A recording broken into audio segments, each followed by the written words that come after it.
বাধ্য করে শিক্ষার্থীদেরকে গান শেখাতে হবে, নাচ শেখাতে হবে, যদিও তাদের ধর্মের বিশ্বাসের পরিপন্থী হয়।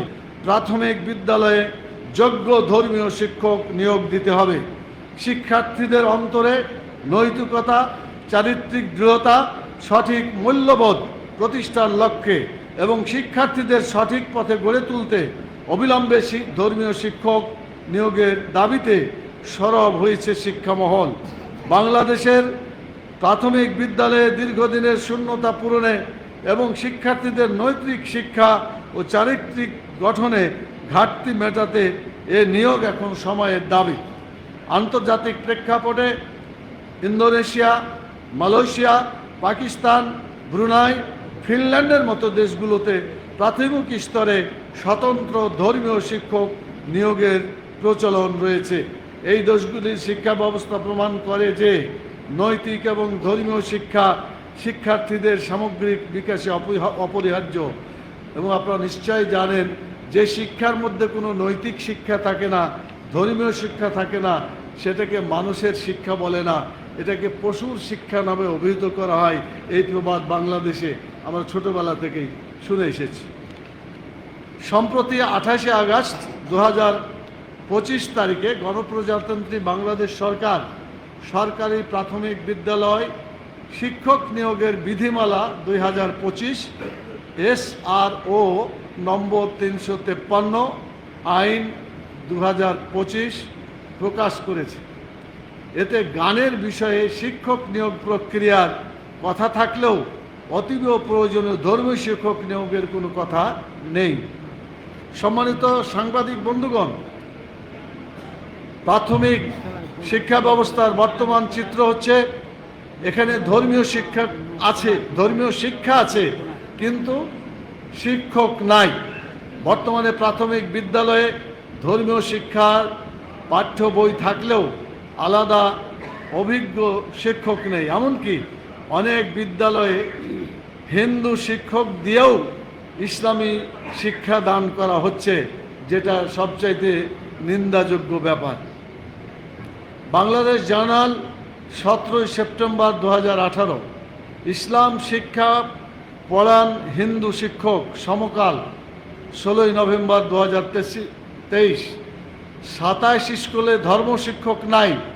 শিক্ষা বার্তা 26 ফেব্রুয়ারি 2025 বিদ্যালয়ে ইসলাম ও নৈতিক শিক্ষা পাঠ দিচ্ছেন হিন্দু শিক্ষক। ধর্মীয় শিক্ষার অভাবে শিক্ষাঙ্গনে নৈতিকতার সংকট ঝরে পড়ছে শিক্ষার্থীরা। বিদ্যমান সঙ্গীত শিক্ষা বই থেকে আমাদের শিক্ষার্থীরা কি শিখবে? 2000 সাল থেকে অষ্টম দশম শ্রেণীর জন্য ঐচ্ছিক পাঠ্য বই হিসাবে সঙ্গীতের বই আছে।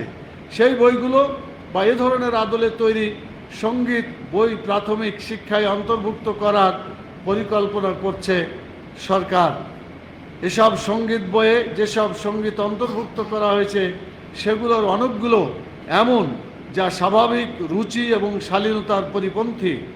বিভিন্ন সঙ্গীতে মেয়েদেরকে উপভোগ্য হিসাবে ব্যবহার করা হয়েছে, যৌন সুরসুরি দেওয়া হয়েছে, যা শিক্ষার্থীদের সুস্থ বিকাশের জন্য মোটেও উপযোগী নয়। যেমন ক্লাস 6-এ 6ষ্ঠ শ্রেণীতে সঙ্গীত বইয়ের পৃষ্ঠা 64 গান ভাওয়াইয়া তাতে আছে, আজি ভালো করিয়া বাজান রে দোতরা সুন্দরী কমলা নাচে, আজ ভালো করিয়া বাজান রে ঢাকুয়া সুন্দরী কমলা নাচে, ওর তার দেহায় বসন নাই, অর্থাৎ তার দেহে কোনো কাপড় নেই, উলঙ্গ নৃত্য উইদিন ব্র্যাকেট। 7ম শ্রেণীর গানের বইয়ে লেখা আছে, নাচন দেখি বালা নাচন দেখি, নাচন নয়নে নয়নে মিলিয়া গেলে শরমের রক্ত লাগে গালে।